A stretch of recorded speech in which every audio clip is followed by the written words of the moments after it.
Some of you thrilling suspense fantasy listeners are really sharp. You're probably sharper than I am. So you might get what this story is about before I did. Because I'll be honest with you, it was about halfway through this story, A Rendezvouz in Averoigne, that I knew what the subject really was. It's a familiar subject. It's an old subject.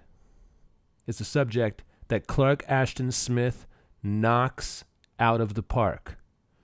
So let's get down with this classic of the Averoigne cycle by Clark Ashton Smith. A Rendezvouz in Averoigne by Clark Ashton Smith. Gérard de la Atome was meditating the rhymes of a new ballad in honor of Fleurette as he followed the leaf-harassed pathway toward Villon through the woodland of Averoigne. Since he was on his way to meet Fleurette, who had promised to keep a rendezvous among the oaks and beeches like any peasant girl, Gérard himself made better progress than the ballad. His love was at that stage which, even for a professional troubadour, is more productive of distraction than inspiration, and he was recurrently absorbed in a meditation upon other than merely verbal felicities. The grass and trees had assumed the fresh enamel of a medieval May.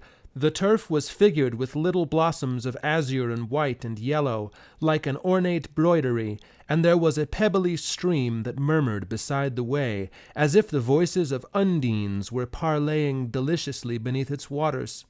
The sun-lulled air was laden with a wafture of youth and romance, and the longing that welled from the heart of Gérard seemed to mingle mystically with the balsams of the wood. Gérard was a trouvère whose scant years and many wanderings had brought him a certain renown. After the fashion of his kind, he had roamed from court to court, from chateau to chateau, and he was now the guest of Comte de la Fresnaye, whose high castle held dominion over half the surrounding forest.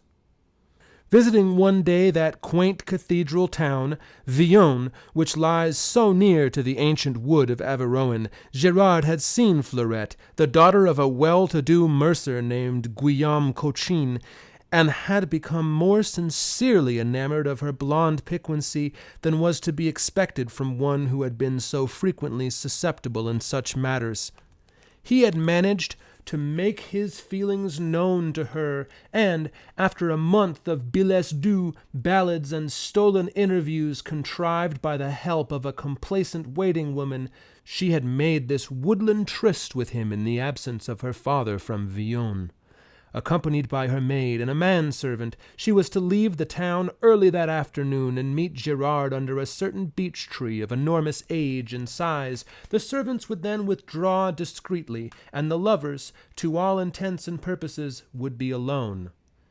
It is not likely that they would have been seen or interrupted, for the gnarled and immemorial wood possessed an ill repute among the peasantry. Somewhere in this wood was the ruinous and haunted Chateau des Faux Flammes, and also there was a double tomb within which Sieur Hugh de Malembois and his chatelaine, who were notorious for sorcery in their time, had laid unconsecrated for more than 200 years.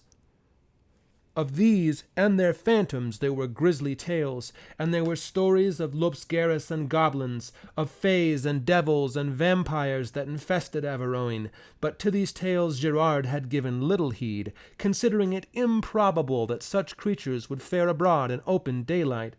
The madcap Fleurette had professed herself unafraid also, but it had been necessary to promise the servants a substantial pourboire, since they shared fully the local superstitions. Gérard had wholly forgotten the legendary of Averoigne. As he hastened along the sun-flecked path, he was nearing the appointed beech tree, which a turn of the path would soon reveal, and his pulses quickened and became tremulous as he wondered if Fleurette had already reached the trysting-place. He abandoned all effort to continue his ballad, which, in the 3 miles he had walked from La Fresnaye, had not progressed beyond the middle of a tentative first stanza. His thoughts were such as would befit an ardent and impatient lover. They were now interrupted by a shrill scream that rose up to unendurable pitch of fear and horror, issuing from the green stillness of the pines beside the way. Startled, he peered at the thick branches as the scream fell back to silence. He heard the sound of dull and hurrying footfalls, and a scuffling as of several bodies. Again the scream arose, and it was plainly the voice of a woman in some distressful peril.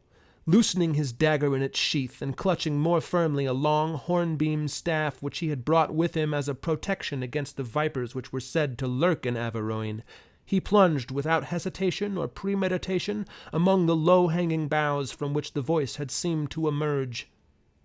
In a small open space beyond the trees he saw a woman who was struggling with 3 ruffians of exceptionally brutal and evil aspect. Even in the haste and vehemence of the moment, Gerard realized that he had never before seen such men or such a woman. The woman was clad in a gown of emerald green that matched her eyes. In her face was the pallor of dead things, together with a fairy beauty, and her lips were dyed as with the scarlet of newly flowing blood. The men were dark as Moors, and their eyes were red slits of flame beneath oblique brows with animal-like bristles. There was something very peculiar in the shape of their feet, but Gerard did not realize the exact nature of the peculiarity until long afterwards. Then he remembered that all of them were seemingly club-footed, though they were able to move with surpassing agility. Somehow, he could never recall what sort of clothing they had worn. The woman turned a beseeching gaze upon Gerard as he sprang forth from amid the boughs. The men, however, did not seem to heed his coming, though one of them caught in a hairy clutch the hands which the woman sought to reach toward her rescuer. Lifting his staff, Gerard rushed upon the ruffians. He struck a tremendous blow at the head of the nearest one, a blow that should have leveled the fellow to earth. But the staff came down on unresisting air, and Gerard staggered and almost fell headlong in trying to recover his equilibrium.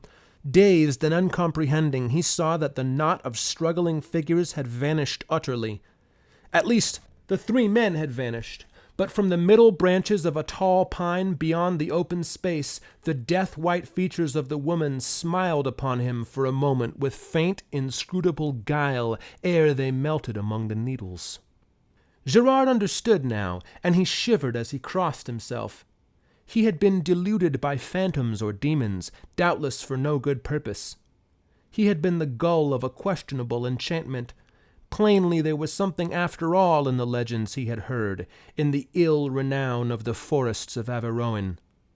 He retraced his way toward the path he had been following, but when he thought to reach again the spot from which he had heard that shrill, unearthly scream, he saw that there was no longer a path, nor, indeed, any feature of the forest which he could remember or recognize.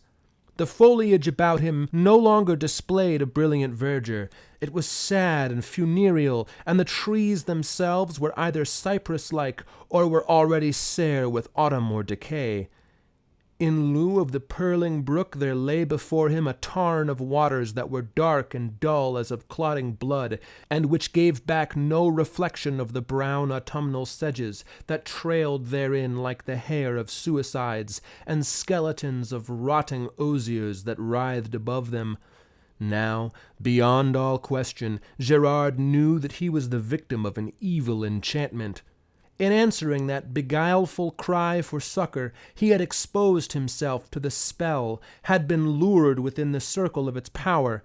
He could not know what forces of wizardry or demonry had willed to draw him thus, but he knew that his situation was fraught with supernatural menace. He gripped the hornbeam staff more tightly in his hand, and prayed to all the saints he could remember as he peered about for some tangible bodily presence of ill. The scene was utterly desolate and lifeless, like a place where cadavers might keep their tryst with demons. Nothing stirred, not even a dead leaf, and there was no whisper of dry grass or foliage, no song of birds nor murmuring of bees, no sigh nor chuckle of water. The corpse-gray heavens above seemed never to have held a sun, and the chill, unchanging light was without source or destination, without beams or shadows. Gerard surveyed his environment with a cautious eye, and the more he looked, the less he liked it, for some new and disagreeable detail was manifest at every glance. There were moving lights in the wood that vanished if he eyed them intently. There were drowned faces in the tarn that came and went like livid bubbles before he could discern their features, and, peering across the lake, he wondered why he had not seen the many-turreted castle of hoary stone whose nearer walls were based in the dead waters. It was so grey and still and vasty that it seemed to have stood for incomputable ages between the stagnant tarn and the equally stagnant heavens. It was ancienter than the world, older than the light. It was coeval with fear and darkness, and a horror dwelt upon it, and crept unseen but palpable along its bastions. There was no sign of life about the castle, and no banners flew above its turrets or its dungeon, but Gerard knew, as surely as if a voice had spoken aloud to warn him, that here was the fountainhead of the sorcery by which he had been beguiled. A growing panic whispered in his brain. He seemed to hear the rustle of malignant plumes, the mutter of demonian threats and plottings. He turned and fled among the funereal trees. Amid his dismay and wilderment, even as he fled, he thought of Fleurette, and wondered if she were awaiting him at their place of rendezvous, or if she and her companions had also been enticed and led astray in a realm of damnable unrealities. He renewed his prayers and implored the saints for her safety as well as his own. The forest through which he ran was a maze of bafflement and eeriness. There were no landmarks, there were no tracks of animals or men, and the swart cypresses and sere autumnal trees grew thicker and thicker as if some malevolent will were marshalling them against his progress. The boughs were like implacable arms that strove to retard him. He could have sworn that he felt them twine about him with the strength and suppleness of living things. He fought them, insanely, desperately, and seemed to hear a crackling of infernal laughter in their twigs as he fought. At last, with a sob of relief, he broke through into a sort of trail. Along this trail, in the mad hope of eventual escape, he ran like one whom a fiend pursues, and after a short interval he came again to the shores of the tarn, above whose motionless waters the high and hoary turrets of that time-forgotten castle were still dominant. Again he turned and fled, and once more, after similar wanderings and like struggles, he came back to the inevitable tarn. With a leaden sinking of his heart, as into some ultimate slough of despair and terror, he resigned himself and made no further effort to escape. His very will was benumbed, was crushed down as by the incumbents of a superior volition that would no longer permit his puny recalcitrance. He was unable to resist when a strong and hateful compulsion drew his footsteps along the margent of the tarn toward the looming castle. When he came nearer, he saw that the edifice was surrounded by a moat whose waters were as stagnant as those of the lake, and were mantled with the iridescent scum of corruption. The drawbridge was down, and the gates were open as if to receive an expected guest, but still there was no sign of human occupancy, and the walls of the great grey building were silent as those of a sepulchre, and more tomb-like even than the rest was the square and overtowering bulk of the mighty dungeon. Impelled by the same power that had drawn him along the lake shore, Gerard crossed the drawbridge and passed beneath the frowning barbican into a vacant courtyard.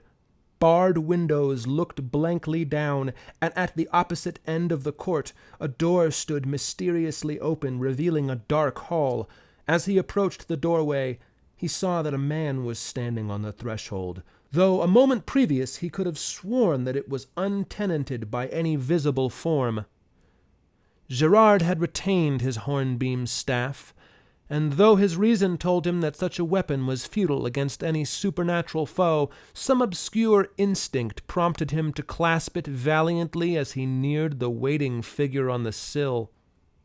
The man was inordinately tall and cadaverous, and was dressed in black garments of a superannuate mode.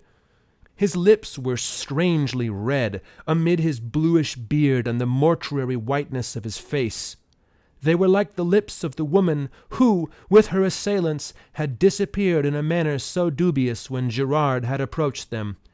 His eyes were pale and luminous as the marsh lights, and Gerard shuddered at his gaze and at the cold, ironic smile of his scarlet lips that seemed to reserve a world of secrets all too dreadful and hideous to be disclosed. "I am the Sieur de Malembois," the man announced. His tones were both unctuous and hollow, and served to increase the repugnance felt by the young troubadour. And when his lips parted, Gerard had a glimpse of teeth that were unnaturally small and were pointed like the fangs of some fierce animal. "Fortune has willed that you should become my guest," the man went on. "The hospitality which I can proffer you is rough and inadequate, and it may be that you will find my abode a trifle dismal, but at least I can assure you of a welcome no less ready than sincere." "I thank you for your kind offer," said Gerard, "but I have an appointment with a friend, and I seem in some unaccountable manner to have lost my way. I should be profoundly grateful if you would direct me toward Villon. There should be a path not far from here, and I have been so stupid as to stray from it." The words rang empty and hopeless in his own ears even as he uttered them, and the name that his strange host had given him, the Sieur de Malembois, was haunting his mind like the funereal accents of a knell. Though he could not recall at that moment the macabre and spectral ideas which the name tended to evoke. "Unfortunately, there are no paths from my chateau to Villon," the stranger replied. "As for your rendezvous, it will be kept in another manner, at another place than the one appointed. I must therefore insist that you accept my hospitality. Enter, I pray, but leave your hornbeam staff at the door. You will have no need of it any longer." Gerard thought that he made a moue of distaste and aversion with his over-red lips as he spoke the last sentences, and that his eyes lingered on the staff with an obscure apprehensiveness, and the strange emphasis of his words and demeanor served to awaken other phantasmal and macabre thoughts in Gerard's brain, though he could not formulate them fully till afterwards, and somehow he was prompted to retain the weapon, no matter how useless it might be against an enemy of spectral or diabolic nature. He said, "I must crave your indulgence if I retain the staff. I have made a vow to carry it with me in my right hand, or never beyond arm's reach till I have slain 2 vipers." "That is a queer vow," rejoined his host. "However, bring it with you if you like. It is of no matter to me if you choose to encumber yourself with a wooden stick." He turned abruptly, motioning Gerard to follow him. The troubadour obeyed unwillingly, with one rearward glance at the vacant heavens and the empty courtyard. He saw with no great surprise that a sudden and furtive darkness had closed in upon the chateau without moon or star, as if it had been merely waiting for him to enter before it descended. It was as thick as the folds of a cerecloth. It was airless and stifling like the gloom of a sepulchre that has been sealed for ages, and Gerard was aware of a veritable oppression, a corporeal and psychic difficulty in breathing as he crossed the threshold. He saw that cressets were now burning in the dim hall to which his host had admitted him, though he had not perceived the time and agency of their lighting. The illumination they afforded was singularly vague and indistinct, and the thronging shadows of the hall were unexplainably numerous, and moved with a mysterious disquiet, though the flames themselves were still as tapers that burn for the dead in a windless vault. At the end of the passage, the Sieur de Malembois flung open a heavy door of dark and sombre wood. Beyond, in what was plainly the eating room of the chateau, several people were seated about a long table by the light of cressets no less dreary and dismal than those in the hall. In the strange, uncertain glow, their faces were touched with a gloomy dubiety, with a lurid distortion, and it seemed to Gerard that shadows hardly distinguishable from the figures were gathered around the board. But nevertheless he recognized the assembled company at a glance, with an overpowering shock of astonishment. At one end of the board there sat the woman in emerald green who had vanished in so doubtful a fashion amid the pines when Gerard answered her call for succor. At one side, looking very pale and forlorn and frightened, was Fleurette Cochin. At the lower end, reserved for retainers and inferiors, there sat the maid and the manservant who had accompanied Fleurette to her rendezvous with Gerard. The Sieur du Moulin-Bois turned to the troubadour with a smile of sardonic amusement. "I believe you have already met everyone assembled," he observed. "But you have not been formally presented to my wife, Agathe, who is presiding over the board.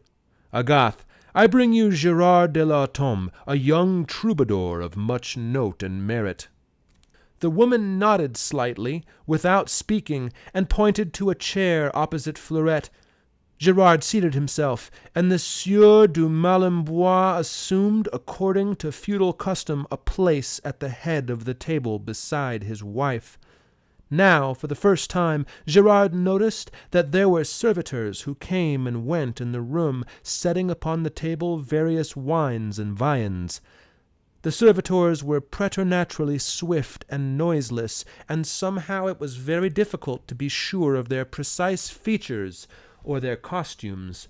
They seemed to walk in an adumbration of sinister, insoluble twilight. But the troubadour was disturbed by a feeling that they resembled the swart demoniac ruffians who had disappeared together with the woman in green when he approached them. The meal that ensued was a weird and funereal affair. A sense of insuperable constraint, of smothering horror and hideous oppression was upon Gerard, and though he wanted to ask Fleurette 100 questions, and also demand an explanation of sundry matters from his host and hostess, he was wholly unable to frame the words or to utter them. He could only look at Fleurette and read in her eyes a duplication of his own helpless bewilderment and nightmare thraldom. Nothing was said by the Sieur de Moulin-Bois and his lady, who were exchanging glances of a secret and baleful intelligence all through the meal, and Fleurette's maid and manservant were obviously paralyzed by terror, like birds beneath the hypnotic gaze of deadly serpents. The foods were rich and of strange savor, and the wines were fabulously odd, and seemed to retain in their topaz or violet depths the unextinguished fire of buried centuries. But Gerard and Fleurette could barely touch them, and they saw that the Sieur de Moulin-Bois and his lady did not eat or drink at all. The gloom of the chamber deepened, the servitors became more furtive and spectral in their movements, the stifling air was laden with an unformulable menace, was constrained by the spell of a black and lethal necromancy. Above the aromas of the rare foods, the bouquets of the antique wines, there crept forth the choking mustiness of hidden vaults and embalmed centurial corruption, together with the ghostly spice of a strange perfume that seemed to emanate from the person of the chatelaine. And now Gerard was remembering many tales from the legendary of Averoigne, which he had heard and disregarded, was recalling the story of a Sieur du Moulin-Bois and his lady, the last of the name and the most evil, who had been buried somewhere in this forest hundreds of years ago, and whose tomb was shunned by the peasantry, since they were said to continue their sorceries even in death. He wondered what influence had bedrugged his memory, that he had not recalled it wholly when he had first heard the name, and he was remembering other things and other stories, all of which confirmed his instinctive belief regarding the nature of the people into whose hands he had fallen. Also, He recalled a folklore superstition concerning the use to which a wooden stake can be put, and realized why the Sieur de Malembois had shown a peculiar interest in the hornbeam staff. Gerard had laid the staff beside his chair when he sat down, and he was reassured to find that it had not vanished. Very quietly and unobtrusively he placed his foot upon it. The uncanny meal came to an end, and the host and his chatelaine arose. "I shall now conduct you to your rooms," said the Sieur de Malembois, including all of his guests, in a dark, inscrutable glance. "Each of you can have a separate chamber, if you so desire, or Fleurette Cochin and her maid Angelique can remain together, and the manservant Raoul can sleep in the same room with Monsieur Gerard." A preference for the latter procedure was voiced by Fleurette and the troubadour. The thought of unaccompanied solitude in that castle of timeless midnight and nameless mystery was abhorrent to an insupportable degree. The four were now led to their respective chambers on opposite sides of a hall whose length was but indeterminately revealed by the dismal lights. Fleurette and Gerard bade each other a dismayed and reluctant good night beneath the constraining eye of their host. Their rendezvous was hardly the one which they had thought to keep, and both were overwhelmed by the supernatural situation amid whose dubious horrors and ineluctable sorceries they had somehow become involved. And no sooner had Gerard left Fleurette than he began to curse himself for a poltroon because he had not refused to part from her side, and he marveled at the spell of drug-like involition that had bedrowsed all of his faculties.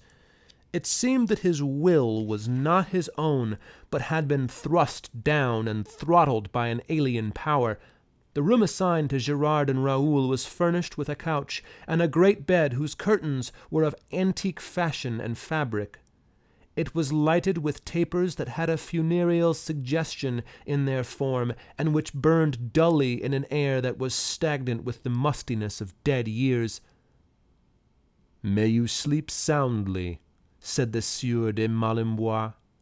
The smile that accompanied and followed the words was no less unpleasant than the oily and sepulchral tone in which they were uttered.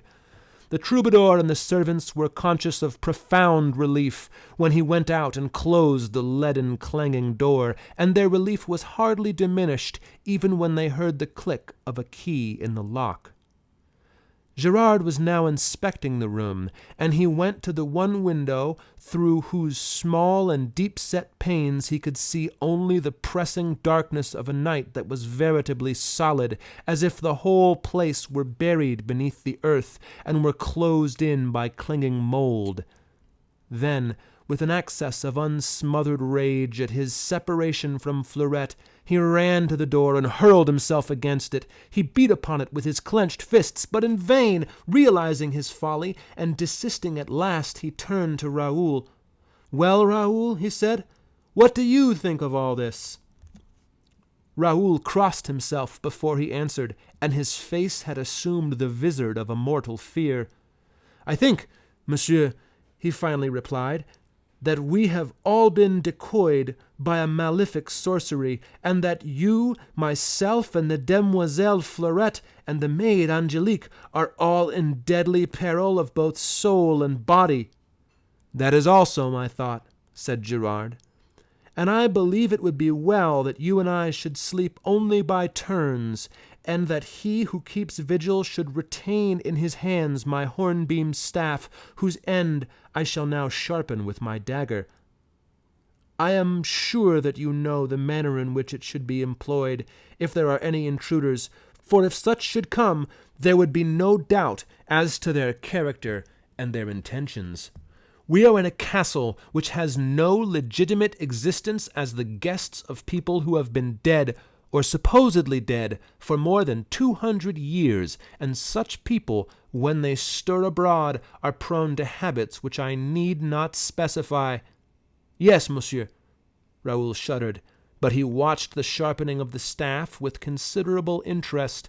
Gerard whittled the hard wood to a lance-like point, and hid the shavings carefully. He even carved the outline of a little cross near the middle of the staff, thinking that this might increase its efficacy or save it from molestation. Then, with the staff in his hand, he sat down upon the bed, where he could survey the litten room from between the curtains. "You can sleep first, Raoul." He indicated the couch, which was near the door. The two conversed in a fitful manner for some minutes, after hearing Raoul's tale of how Fleurette, Angelique, and himself had been led astray by the sobbing of a woman amid the pines, and had been unable to retrace their way. The troubadour changed the theme, and henceforth he spoke idly and of matters remote from his real preoccupations, to fight down his torturing concern for the safety of Fleurette. Suddenly he became aware that Raoul had ceased to reply, and he saw that the servant had fallen asleep on the couch. At the same time, an irresistible drowsiness surged upon Gerard himself, in spite of all his volition, in spite of the eldritch terrors and forebodings that still murmured in his brain. He heard, through his growing hebetude, a whisper as of shadowy wings in the castle walls. He caught the sibilation of ominous voices, like those of familiars that respond to the summoning of wizards, and he seemed to hear, even in the vaults and towers and remote chambers, the tread of feet that were hurrying on malign and secret errands. But oblivion was around him like the meshes of a sable net, and it closed in relentlessly upon his troubled mind, and drowned the alarms of his agitated senses. When Gerard awoke at length, the tapers had burned to their sockets, and a sad and sunless daylight was filtering through the window. The staff was still in his hand, and though his senses were still dull with the strange slumber that had drugged them, he felt that he was unharmed. But peering between the curtains, he saw that Raoul was lying mortally pale and lifeless on the couch, with the air and look of an exhausted moribund. He crossed the room and stopped above the servant.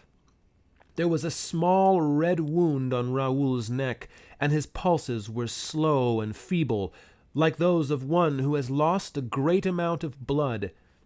His very appearance was withered and vein-drawn, and a phantom spice arose from the couch, a lingering wraith of the perfume worn by the chatelaine Agathe. Gerard succeeded at last in arousing the man, but Raoul was very weak and drowsy. He could remember nothing of what had happened during the night, and his horror was pitiful to behold when he realized the truth. "It will be your turn next, monsieur," he cried. "These vampires mean to hold us here amid their unhallowed necromancies till they have drained us of our last drop of blood. Their spells are like the mandragora or the sleepy syrups of Cathay, and no man can keep awake in their despot." Gerard was trying the door, and somewhat to his surprise he found it unlocked. The departing vampire had been careless in the lethargy of her repletion. The castle was very still, and it seemed to Gerard that the animating spirit of evil was now quiescent, that the shadowy wings of horror and malignity, the feet that had sped on the baleful errands, the summoning sorcerers, the responding familiars, were all lulled in a temporary slumber. He opened the door. He tiptoed along the deserted hall, and knocked at the portal of the chamber allotted to Fleurette and her maid. Fleurette, fully dressed, answered his knock immediately, and he caught her in his arms without a word, searching her wan face with a tender anxiety. Over her shoulder he could see the maid Angelique, who was sitting listlessly on the bed with a mark on her white neck, similar to the wound that had been suffered by Raoul. He knew, even before Fleurette began to speak, that the nocturnal experiences of the demoiselle and her maid had been identical to those of himself and the manservant. While he tried to comfort Fleurette and reassure her, his thoughts were busy now with a rather curious problem. No one was abroad in the castle, and it was more probable that the Sieur de Malembois and his lady were both asleep after the nocturnal feast which they had undoubtedly enjoyed. Gerard pictured to himself the place and the fashion of their slumber, and he grew even more reflective as certain possibilities occurred to him. "Be of good cheer, sweetheart," he said to Fleurette. "It is in my mind that we may soon escape from this abominable mesh of enchantments. but I must leave you for a little and speak again with Raoul, whose help I shall require in a certain matter." He went back to his own chamber. The manservant was sitting on the couch and was crossing himself feebly and muttering prayers with a faint, hollow voice. "Raoul," said the troubadour a little sternly, "you must gather all your strength and come with me. Amid the gloomy walls that surround us, the somber ancient halls, the high towers, and the heavy bastions, there is but one thing that veritably exists, and all the rest is a fabric of illusion. We must find the reality whereof I speak, and deal with it like true and valiant Christians. Come, we will now search the castle, ere the lord and chatelaine shall awaken from their vampire lethargy." He led the way along the devious corridors with a swiftness that betokened much forethought.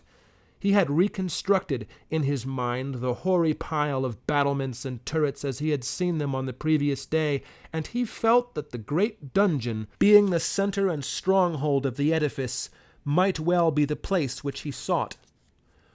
With the sharpened staff in his hand, with Raoul lagging bloodlessly at his heels, he passed the doors of many secret rooms, the many windows that gave on the blindness of an inner court, and came at last to the lower story of the dungeon keep. It was a large, bare room entirely built of stone, and illuminated only by narrow slits high up in the wall that had been designed for the use of archers. The place was very dim, but Gerard could see the glimmering outlines of an object not ordinarily to be looked for in such situation, that arose from the middle of the floor. It was a tomb of marble, and stepping nearer, he saw that it was strangely weather-worn and was blotched by lichens of grey and yellow, such as flurry only with an excess of the sun. The slab that covered it was doubly broad and massive, and would require the full strength of 2 men to lift. Raoul was staring stupidly at the tomb. "What now, monsieur?" he queried. "You and I, Raoul, are about to intrude upon the bedchamber of our host and hostess." At his direction, Raoul seized one end of the slab, and he himself took the other. With a mighty effort that strained their bones and sinews to the cracking point, they sought to remove it, but the slab hardly stirred. At length, by grasping the same end in unison, they were able to tilt the slab, and it slid away and dropped to the floor with a thunderous crash. Within, there were 2 open coffins, one of which contained the Sieur Hugh de Malembois, and the other his lady Agathe. Both of them appeared to be slumbering peacefully as infants. A look of tranquil evil, of pacified malignity was imprinted upon their features, and their lips were dyed with a fresher scarlet than before. Without hesitation or delay, Gerard plunged the lance-like end of his staff into the bosom of the Sieur de Malembois. The body crumbled as if it were wrought of ashes kneaded and painted to human semblance, and a slight odor as of age-old corruption arose to the nostrils of Gerard. Then the troubadour pierced in like manner the bosom of the chatelaine, and simultaneously with her dissolution, the walls and floor of the dungeon seemed to dissolve like a sullen vapor. They rolled away on every side with a shock as of unheard thunder. With a sense of weird vertigo and confusion, Gerard and Raoul saw that the whole chateau had vanished like the towers and battlements of a bygone storm, that the dead lake and its rotting shores no longer offered their malefical illusions to the eye. They were standing in a forest glade, in the full unshadowed light of the afternoon sun, and all that remained of the dismal castle was the lichen-mantled tomb that stood open before them. Fleurette and her maid were a little distance away, and Gerard ran to the mercer's daughter and took her in his arms. She was dazed with wonderment like one who emerges from the night-long labyrinth of an evil dream and finds all is well. "I think, sweetheart," said Gerard, "that our next rendezvous will not be interrupted by the Sieur de Malembois and his chatelaine." But Fleurette was still bemused with wonder, and could only respond to his words with a kiss. The end. A true master can take something that you think that you know and serve it up to you in a completely fresh way. I'd argue that that's what Smith does here with A Rendezvouz in Averoigne. I did not know that it was a vampire story. I did not. I was like, ooh, vile sorceries, ooh, vile, sharp teeth. I'm with you. And then he just drops you right in there. And solving the problem is not that complex. Again, it's about vibe. It's about language. Just like in the Satire, which I just uploaded. You should check it out if you haven't read it. The Averoigne cycle is all about vibes. Again, that lush description of the forest. So much vocabulary can be gleaned from Clark Ashton Smith's use of language. You can feel the poetry in his prose. And we're probably going to have to read some of his poetry. And you know what? I should also apologize for my horrible pronunciation of French. I am part British, and it's in my cultural makeup to disrespectfully and poorly pronounce French words. And I'm trying to get over it, but understand that it's a part of my DNA. It's a part of what we from the island do. Anyways, if you dug it, I really want you to check out the link in the video description below for my Kickstarter campaign, which is like over 200% funded at this point, as of this recording. And I want you to dig on it and look at it and vibe with it like you would vibe with some Clark Ashton Smith, because it's good. It gives you pulp. It gives you comics. And hopefully it'll give you an awesome time when you read it. So that's all I got for you. Have a great day. Take care. Rock on.